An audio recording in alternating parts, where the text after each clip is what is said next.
Good evening and welcome to News 2 at 10. I'm Kenley Hargett. In just a few months, Tennesseans will have the option to vote to abolish slavery in Tennessee.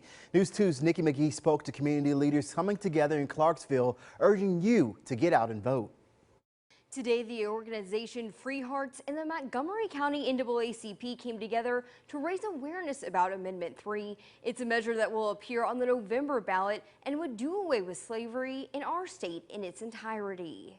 In 1865, Tennessee abolished slavery with one exception. The state constitution still allows for, quote, slavery and involuntary servitude as punishment for a crime. This is not 1920, it's not 1863.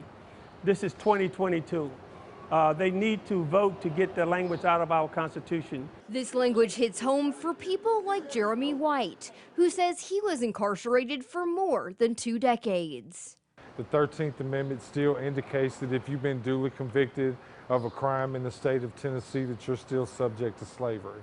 Now he and other members of the Montgomery County community are coming together, encouraging voters to vote yes on Amendment 3 to abolish slavery. It starts with people first language. It starts with recognizing that we're not nobody's slave and that they need to remove that language out of the Constitution.